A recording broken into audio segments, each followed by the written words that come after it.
มาดีพระเจ้าเราวิศวกรสลายซื้อซื้อมอนเป็นพนักงานของบริษัท CSC เจ้าก็ซื้อภาษาสิ่งใหญ่ที่สุดในสิ่งหลายเราสำคัญในแผนกบริการพิเศษทางบริษัท CSC ของเรามีบริการพิเศษก็คือออกแบบฟรี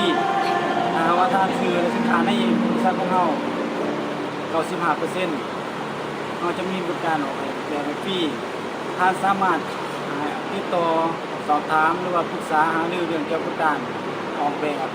เพราะว่าทางบริษัทของเรามีผู้เชี่ยวชาญชำนาญการและจบการออกแบบโดยตรงเพราะฉะนั้นเพื่อเห็นภาพสมมติเป็นจริงทางบริษัทของเรายังได้จัดบูธหรือว่า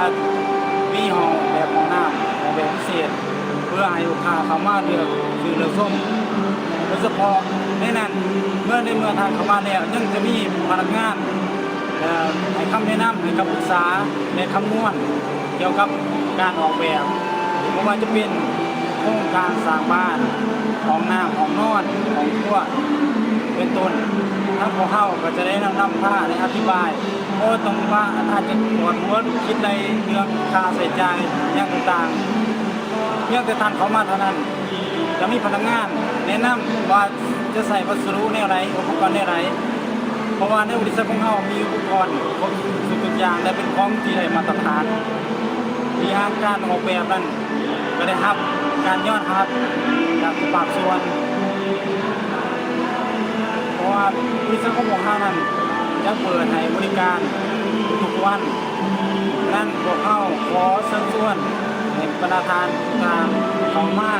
ใส่บริการทางบริษัท CSC ของพวกเขาในทุกมือนับจากเวลา 8 โมงเช้าจนถึง 18 โมงแรงก็คือ 6 โมงแรงของบ้านเฮาท่านสามารถติดต่อสอบถามเพิ่มเติมได้ที่เบอร์โทร 031-215 และก็